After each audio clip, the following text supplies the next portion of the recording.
Hi friends, welcome back to our channel DGS vlogs. అందరూ ఎలా ఉన్నారండి? నేనైతే చాలా బాగున్నాను. మీరు కూడా బాగుండాలి అని కోరుకుంటున్నాను. ఈరోజు మన వీడియో వచ్చేసి రాఖీ పౌర్ణమి వీడియో ఈరోజు అయితే పోస్ట్ చేస్తున్నానండి.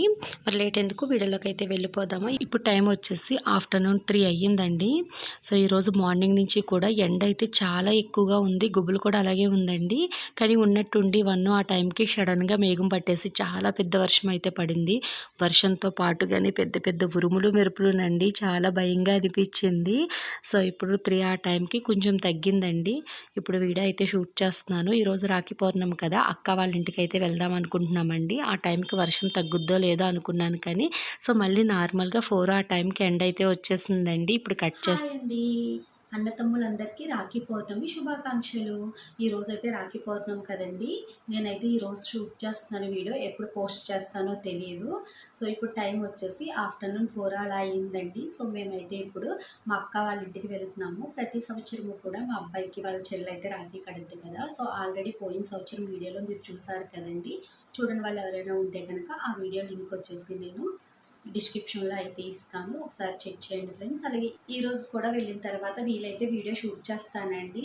సో మేము 3:30 ఆ టైంకే వెళ్దాం అనుకున్నామండి, కానీ మా అబ్బాయి అయితే ఊరికి వెళ్ళాడు. సో వాడు 4:30కి వచ్చేస్తాడు కదా అన్నట్టుగా నేనైతే రెడీ అయిపోయి ఉన్నానండి. అప్పుడే టైం 4 అయిపోయింది కదా అనేసి. ఈరోజు ట్రైన్ లేట్లో ఉందంట, వాడు రావడానికి 5:30 అలా అవుతుంది మమ్మీ, వచ్చిన తర్వాత వెళ్దాము, లేట్ అయితే ఏముంది, ఈవినింగ్ కూడా కట్టుకోవచ్చు అంటున్నారు కదా అనేసి అయితే అన్నాడండి. సో ఇంకా మీతో మాట్లాడదాం కదా అన్నట్టుగా ఇప్పుడైతే వీడియో షూట్ చేయడం స్టార్ట్ చేశాను. ఇంక వర్క్ అయితే ఏం లేదు, ఖాళీగా ఉండటం ఎందుకులే అన్నట్టుగా. కానీ ఈ వీడియో ఎప్పుడు చేస్తున్నాను కానీ ఇది ఎప్పుడు పోస్ట్ చేస్తాననేది తెలియదండి. సో అంతేకాదు అక్కడికి వెళ్ళిన తర్వాత కూడా చెప్పాను కదా, అడావిడి లేకుండా ఉంటే కనుక వీడియో అయితే షూట్ చేస్తానండి. మరీ లేట్ అయిపోయినట్టయితే కొంచెం అడావిడిగా వెళ్ళటం రావటం అయిపోద్ది కదా, అలా అయితే వీడియో అయితే ఏం షూట్ చేయకూడదు అనుకుంటున్నాను. ఈరోజు రాఖీ పౌర్ణమిని అక్క తమ్ముళ్ళు అన్న చెల్లెళ్ళు ఒక పండుగలో అయితే చేసుకుంటారు కదండి. సో మార్నింగ్ నుంచి కూడా వాట్సాప్లో కానీ ఇన్స్టాగ్రామ్లో కానీ యూట్యూబ్లో కానీ ఎక్కడ చూసినా కూడా ఈ రాఖీ పౌర్ణమికి రాఖీ కట్టించుకునే వాళ్ళు, రాఖీ కట్టేవాళ్ళు అన్నట్టుగా చాలా వీడియోస్ అయితే పోస్ట్ చేస్తున్నారండి. కొద్దిమంది అయితే నాకు రాఖీ కట్టే వాళ్ళు ఎవరు లేరే అన్నట్టుగా, కొద్దిమంది అంటే నేను ఎవరికి రాఖీ కట్టను, నాకు అన్న తమ్ముడు లేరు అన్నట్టుగా అమ్మాయిలు అబ్బాయిలు అలా కూడా వీడియోస్ అయితే పోస్ట్ చేస్తున్నారండి. కొంతమంది మనకు తెలియని వాళ్ళని కూడా మనం వరుసకి అక్క అన్న అని పిలుస్తూ ఉంటాం కదా, సో అలాంటి వాళ్ళ చేత కట్టించుకుంటున్నారు, అలాంటి వాళ్ళకు కూడా కడుతున్నారండి. సో నేనైతే ఎప్పుడు కూడా నా వరకు నేను సొంత డబ్బులతో కొని రాఖీ అయితే ఎవ్వరికీ కట్టలేదండి ఈ రోజు వరకు కూడా. సో మా హస్బెండ్ ఫ్రెండ్ వాళ్ళ ఇంటికి వెళ్తే ఒకసారి, అది రాఖీ పౌర్ణమి, వాళ్ళ ఇంట్లో చాలా పండుగలా చేసుకుంటారు. ఎందుకంటే అతనికి సంబంధించిన అక్క చెల్లెల్ని, వాళ్ళ వైఫ్కి సంబంధించిన అన్న తమ్ముళ్ళని, అలాగే వాళ్ళ పిల్లలకి సంబంధించిన వాళ్ళని అందరినీ పిలుచుకుని వాళ్ళ ఇంట్లో ఒక పండుగలో అయితే జరుపుకుంటారండి. సో నేను ఆ రోజు వాళ్ళ ఇంటికి వెళ్తే వాళ్ళ ఇంట్లో ఉన్న రాఖీ ఇచ్చి, అదేంటమ్మా నువ్వు నాకు రాఖీ కట్టు, మనస్ఫూర్తిగా అన్నయ్య అని పిలుస్తావు కదా, నువ్వు రాఖీ కట్టకుండా ఉంటున్నావు ఏంటనేసి అన్నారండి. అప్పుడు నేను ఒకటే చెప్పాను, ఈ రోజు వరకు నేను ఎప్పుడు ఎవరికి రాఖీ అయితే కట్టలేదండి. సో అందుకే నేను ఎవరికి రాఖీ అయితే కట్టను అంటే, లేదు ఈ సంవత్సరం నువ్వు నాకు కట్టు అనేసి వాళ్ళ ఇంట్లో ఉన్న రాఖీయే తీసిచ్చి వాళ్ళైతే కట్టించుకున్నారు. చాలా హ్యాపీగా ఫీల్ అయ్యాను, సర్లే ఇలా అయినా కట్టాను కదా అన్నట్టుగా. అలా అయితే వరుసగా 4 సంవత్సరాలు రాఖీ కట్టానండి. సో 4 సంవత్సరాలు కూడా నేనుగా రాఖీ కొనైతే కట్టలేదు. ప్రతి సంవత్సరం కూడా వాళ్ళు ఇచ్చే రాఖీయే వాళ్ళకి కట్టేదాన్ని. సో మళ్ళీ వాళ్ళు నాకు తిరిగి రిటర్న్ గిఫ్ట్ కింద సారీ అయితే ఇచ్చేవారు. నాకు ఏదో తీసుకోవాలంటే ఏదోలా అనిపించేదండి. ఎందుకు నేనేమో పని కట్టుకు రాఖీ అయితే కొనేదాన్ని కాదు, చెప్పకపోతున్నానండి, నేను ఎప్పుడు ఎవరికి కట్టలేదు కదా ఎందుకులే అనేసి. కానీ వాళ్ళు తెచ్చుకుని వాళ్ళే కట్టించుకుని మళ్ళీ వాళ్ళే నాకు గిఫ్ట్ అయితే ఇచ్చేవారు. అమ్మో ఏంటి అనిపించేది. తర్వాత సంవత్సరం కూడా నాకు అసలు గుర్తు లేదండి రాఖీ పౌర్ణమి అనేసి. వాళ్ళే రాఖీ పౌర్ణమి ముందు రోజు వైజాగ్ అయితే వచ్చారు, వచ్చి నాకు ఫోన్ చేసి మళ్ళీ పిలిపించుకుని రాఖీ అయితే కట్టించుకున్నారండి. సో చాలా హ్యాపీగా అనిపించింది. అలా 4 సంవత్సరాలు వరుసగా రాఖీ కట్టాను అనేసి చాలా హ్యాపీగా అనిపించింది. సో ఈ సంవత్సరం ఫోన్ కూడా చేయలేదు, ఇంకా ఇప్పటికైతే చెయ్యాలండి. సో మార్నింగ్ నుంచి కూడా విష్ చేద్దాం అనుకున్నాను, కానీ ఇప్పటి వరకు కూడా ఫోన్ కూడా చేయలేదు, ఇప్పుడైతే చేస్తాను. సో అలాగే ఇంకోటి ఏంటంటే, రోజు వరకు కూడా నాకు ఎప్పుడు అన్న తమ్ముళ్ళు లేరు అనిపించిందండి. సో అంతకు మించిన చెల్లి అయితే ఉంది నాకు. సో అదే చాలా అనిపిస్తుంది. కానీ ఒకటండి, మా అమ్మ కానీ మా నాన్న కానీ ఎప్పుడు మగపిల్లవాడు లేడే అనే విషయం ఈ రోజు వరకు వాళ్ళు అనలేదండి. సో అందుకో ఏంటో కానీ నాకు కానీ మా చెల్లికి కానీ అన్నయ్యలు తమ్ముళ్ళు లేరు అన్నది కూడా మా ఇద్దరికి అనిపించదండి. ఇంకోటి ఏంటంటే, నాకు మా చెల్లికి అబ్బాయిలు పుట్టాలని ఇంకా మా అమ్మ మొక్కిన మొక్కులు అన్నీ ఇన్ని కాదండి, అన్ని మొక్కులు అయితే మొక్కేది. నాకైతే అమ్మాయి చాలా ఇష్టం. అమ్మాయి అంటే మా అమ్మ ఊరికి ఆడపిల్ల ఏంటి, ఆడపిల్ల మాట్లాడితే ఆడపిల్ల అంటావు, ముందు అబ్బాయి పుట్టాలన్నట్టుగా మాట్లాడేదండి. ఇదేంటమ్మా మరి నేను చెల్లి ఇద్దరం ఆడపిల్లలు ఉన్నాం కదా నీకు, నువ్వెందుకు మా గురించి ఇలా అనుకుంటున్నావు అంటే, లేదు మీకు తెలీదు మగపిల్లాడు ఉండాలి అనేది తప్ప నాకు లేరే అన్న మాట ఈ రోజు వరకు మా అమ్మ అయితే ఎప్పుడు అనలేదండి. మాకు మట్టుకి మగపిల్లలు పుట్టాలి అని మట్టుకి చాలా గట్టి పట్టుతో అయితే ఉండేదండి. అదేంటో నాకైతే అర్థం అవ్వదు. కానీ మరి మా అత్తయ్య గారు అయితే ఆడపిల్లే కావాలనేవారండి. సో నేను అనేదాన్ని, అమ్మ మా అత్తయ్య గారు వాళ్ళే ఆడపిల్ల కావాలంటున్నారు కదా, నువ్వెందుకు నాకు మగపిల్లాడు పుట్టాలి అంటున్నావు అంటే, నీకు తెలీదు నువ్వు చిన్నపిల్లవు అంతే మగపిల్లలే ఉండాలి అనేది తప్ప నాకు లేరు కదా అని అయితే అనేది కాదండి. మా అమ్మమ్మ అయితే ప్రతిసారి అంటదండి, మగపిల్లాడు ఉండటమైతే ఈ చిన్నపిల్ల ఉండకపోను అన్నట్టుగా మాట్లాడద్ది. అదేంటన్నది ఇంకొక వీడియోలో మీతో షేర్ చేసుకుంటాను. అంటే ఇది రాఖీ పౌర్ణమి గురించి కదా, అదంతా ఎందుకులేండి. అమ్మ నాన్న అయితే మగపిల్లలు లేరు అన్నది మా దగ్గర అయితే సో ఇప్పుడు వరకు కూడా ఎప్పుడు అనలేదు. అందుకో ఏంటోనండి, నాకు మా చెల్లికి కూడా అన్నయ్యలు తమ్ముళ్ళు ఉండాలని అస్సలు అనుకోము.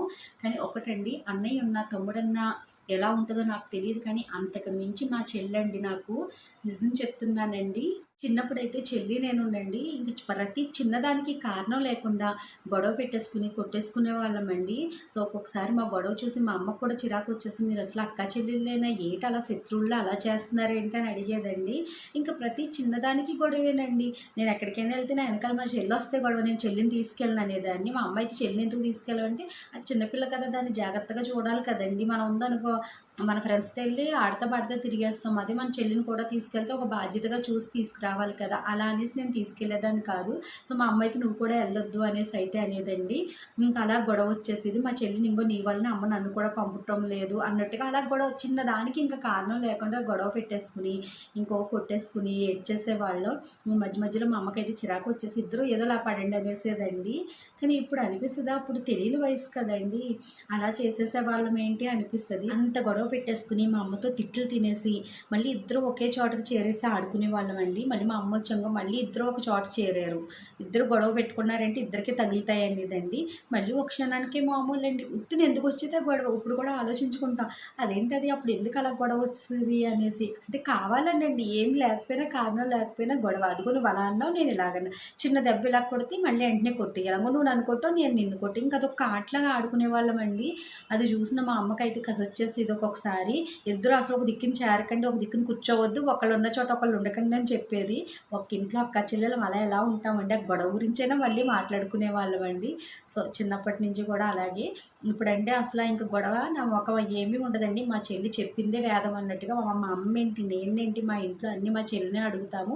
ప్రతిదీ మా చెల్లి ఎలా చెప్తే అలాగే చేస్తాము. మా చెల్లి అన్నీ తెలివిగా ఆలోచించి తెలుగుగా మాట్లాడద్దండి. అన్నీ కూడా చాలా సులువుగా చెప్పుద్ది. ఏదైనా చెయ్యాలన్నా ఎక్కడికైనా వెళ్ళాలన్నా అన్నీ కూడా చెల్లినే అడుగుతాము.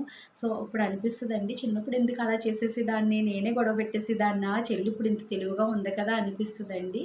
కానీ నాకు చెల్లి ఉంటేనే ఎక్కువ హ్యాపీగా అనిపిస్తుంది. అన్న తమ్ముళ్ళు ఉన్న అక్క చెల్లెల కంటే కూడా అక్క చెల్లెళ్ళు ఉన్న వాళ్ళ మధ్యన ఎక్కువ బాండింగ్ ఉంటుంది అనిపిస్తుందండి నాకైతే.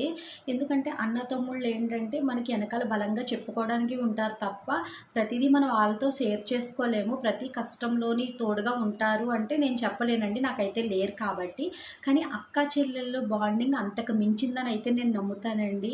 ఎందుకంటే ప్రతి కష్టంలోని మనకి ఏదైనా సహాయం చేయాలన్నా, ఏది బాధ వచ్చినా, బెంగగా ఉన్నా, ఏమున్నా కూడా చెల్లన్న అక్క అయినా కూడా మనకి చాలా హెల్ప్ చేస్తారండి. సో నా విషయంలో మా చెల్లి అయితే నేను ప్రెగ్నెన్సీగా ఉన్నప్పుడు కాడి నుంచి ఈ రోజు వరకు కూడా ప్రతిదీ, మా అబ్బాయి విషయంలో ఏంటి, నా విషయంలో ఏంటి, ప్రతిదీ మా చెల్లి అయితే ఒక అమ్మ తర్వాత అమ్మలా చేసిందండి. సో మా పిల్లోడి విషయంలో అయితే నేను అమ్మనైనప్పటికీ కూడా అదే అమ్మలా అయితే పెంచిందండి మా అబ్బాయిని.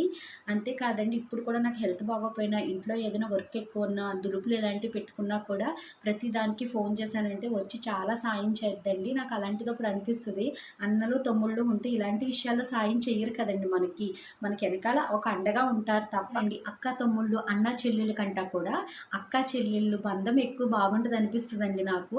అంతేకాదండి, ఇలా కష్టాలనే కాదు, ఒక పండగ వచ్చినా ఏదైనా ఫంక్షన్ అయినా అమ్మ వాళ్ళ ఇంటికి వెళ్ళామనుకోండి, ఇల్లంతా కూడా సందడి సందడిగా, మా ఇంటి ఎదురు ఆవిడ అత్తమాటలు అంటది, అబ్బాయి ఇద్దరు ఆడపిల్లలు పండగ అంతా మీ ఇంట్లోనే ఉన్నట్టుంది, ఎందుకంటే ఇద్దరు వచ్చేసారు, మాకేంటి ఎవ్వరూ ఉండరు పండగలు వస్తుల్లో, కుత్తుని కోడళ్ళు ఉంటారు కానీ పండగలకి అమ్మగారి ఇంటికి వెళ్ళిపోతారు కదండి. సో నాకు కూడా చెల్లి ఉండటం వల్ల ఏంటంటే ఒక సందడిగా అనిపిస్తుంది. ఒక రెడీ అవ్వాలన్నా, ఎక్కడికైనా వెళ్ళాలన్నా ఒక తోడుగా, ఇంకా అవన్నీ మాటల్లో అయితే చెప్పలేనండి, ఎంతో హ్యాపీగా అనిపిస్తుంది. అలాగని అన్న చెల్లెలు అక్క తమ్ముళ్ళ గురించి మళ్ళీ ఇలా మాట్లాడారు అనుకోకండి. సో ఏంటంటే నా వరకు అన్న తమ్ముళ్ళు లేకపోయినా మా చెల్లి వరకు మేము ఇలా ఉంటాము అన్నది మీతో షేర్ చేసుకోవాలని తప్ప నేను ఎవరిని ఉద్దేశించి లేకుంటే వాళ్ళ బంధాన్ని ఏదో తక్కువ చేసి అయితే మాట్లాడటం లేదండి. కొంతమంది అలా నెగిటివ్గా ఆలోచించుకునే వాళ్ళు కూడా ఉంటారు.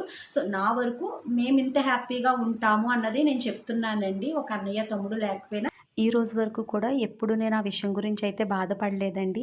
అంతకు మించి నేను మా చెల్లితో క్లోజ్గా ఉంటాను కాబట్టి. అందుకేనేమో అండి అక్క చెల్లెల మధ్యన ఇంత బాండింగ్ ఉన్న వాళ్ళు తెలుసుకుని ఈ సంవత్సరం అక్క చెల్లెలు కూడా రాఖీలు కట్టుకుని వీడియోస్ అయితే పోస్ట్ చేశారు.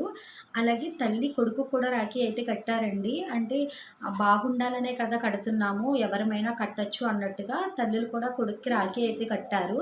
సో మేనత్తలు మేనల్లుడికి రాఖీ కట్టడం అయితే తెలుసు, మా చుట్టాల్లో కడుతూ ఉంటారండి. కానీ ఈ సంవత్సరం ఏంటంటే కొత్తగా తల్లి కొడుకు కట్టడం, అక్క చెల్లెలు కట్టుకోవటం అయితే చూశాను. చాలా హ్యాపీగా అనిపించింది. రాఖీ అన్నది అన్న తమ్ములకే కాదు అక్క చెల్లెలు కూడా కట్టుకోవచ్చు అన్నట్టుగా వీడియోస్ అయితే పెట్టారండి. నిజంగా చెప్పాను కదండి, అన్న తమ్ముళ్ళ కంటే కూడా అక్క చెల్లెల మధ్యన ఎక్కువ బాండింగ్ ఉంటుందని. సో రాఖీ పౌర్ణమి ఆ అక్క చెల్లెలు కూడా అయితే చేసుకోవచ్చటండి. ఇంకా ఈ వీడియో ఇక్కడితో అయితే ఎండ్ చేస్తానండి. ఇంకా అలా చెప్పుకుంటూ పోతే మీకు కూడా సోది వీడియోలా అనిపిస్తుంది. అమ్మ బాబాయ్ రాఖీ కింద స్టోరీ చెప్పిందా ఈమె అనుకుంటారండి. సో ఓకే, అక్కడికి వెళ్ళిన తర్వాత ఈయనని బట్టి వీడియో అయితే షూట్ చేస్తాను. అంటే ఇప్పుడు లేట్గా వెళ్తున్నాం కదండి, వీడియో షూట్ చేసుకుంటూ రాఖీ కట్టడం ఇది అంతా లేట్ అయిపోద్ది కదా అన్నట్టుగా ముందుగా చెప్తున్నాను. కానీ వెళ్ళిన తర్వాత అంతా కూడా వీడియో అయితే షూట్ చేశాను. ఇప్పుడు కట్ చేస్తే మేమైతే అక్క వాళ్ళ ఇంటికి వచ్చేసామండి. మేము ఇంటి దగ్గర 6కి అయితే స్టార్ట్ అయ్యాము. వీళ్ళింటికి రావడానికి 1.5 అవర్ పడుద్దని చెప్పారు. సో కానీ మాకు ఈరోజు 2 అవర్స్ పైన పట్టిందండి. ఈ రోజు అయితే చాలా ట్రాఫిక్ ఉంది. ఆ రూట్లో ప్రతిరోజు కూడా ఈవినింగ్ 5:30 నుంచి నైట్ 8 వరకు కూడా ట్రాఫిక్ ఉంటుందని చెప్పారు తప్ప మరీ ఇంత హెవీ ట్రాఫిక్ ఉంటుందా అనిపించిందండి. ఫస్ట్ టైం అయితే చూసాము. సో ఇంకా బండి మీద వెళ్ళాకంట కూడా బండి పక్కన పెట్టేసి నడిచి వెళ్ళిపోతే బెస్ట్ అనిపించింది. నాకైతే అంత చిరాకు వచ్చేసిందండి. ఎలా అయితేనో అక్క వాళ్ళ ఇంటికి అయితే వెళ్ళిపోయాము. మేము వెళ్ళగానే ఫస్ట్ అయితే మా రేఖమ్మ వాళ్ళ అన్నయ్యకి రాఖీ కట్టిందండి. తర్వాత వాళ్ళ తమ్ముడికి కూడా కట్టింది. వీడియో అయితే షూట్ చేశాను. ఈ రాఖీ అన్నది అన్న తమ్ముళ్ళు బాగుండాలి, ఒక రక్షణగా ఉంటుంది అనేసి ఈ రాఖీ పౌర్ణమి రోజు ఈ రక్షాబంధన్ అయితే కడతారంట కదండి.